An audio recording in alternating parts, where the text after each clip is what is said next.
the most accurate weather forecast in South Texas with meteorologist Tom Harris.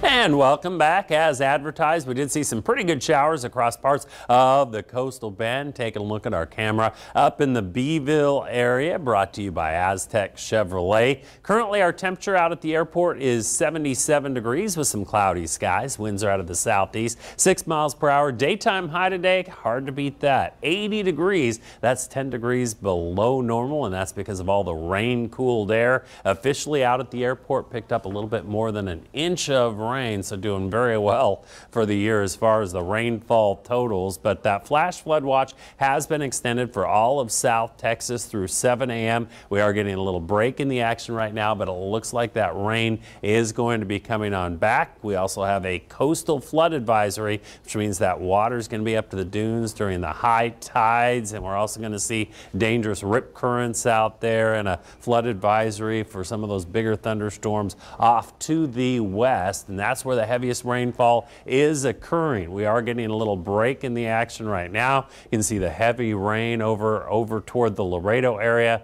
some of it over into Freer. Hebronville has been doing pretty well with some of that rain, but you can see the rainfall totals over the past 24 hours, and you can see everybody's pretty much seen the rain, but here is the bullseye right there. And this is in the past 24 hours. We've picked up about 5 inches of rain according to the Doppler radar out near the island, near Bob Hall Pier, and we're looking over into the Portland area, and just right north of Gregory, trade winds, these areas picked up between 6.5 to 7 inches of rain. This is where we saw some pretty heavy flooding, some rain over into Rockport this morning, also reporting some flooding, and also into Port Aransas. They picked up about 6 inches of rain. You can see Sinton about 3 inches of rain, Woodsboro about the same, right in between there, another bullseye of 6 inches, and you can see over toward Fremont about 2.5 inches of rain.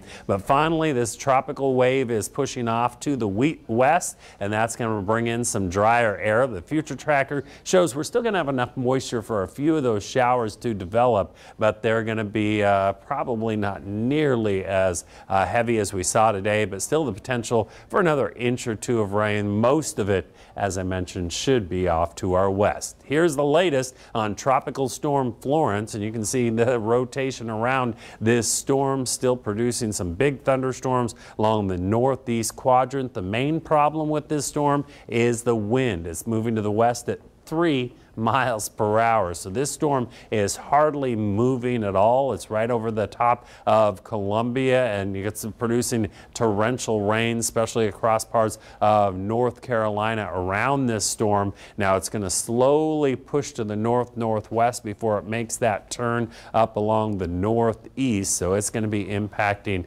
much of the eastern half of the country.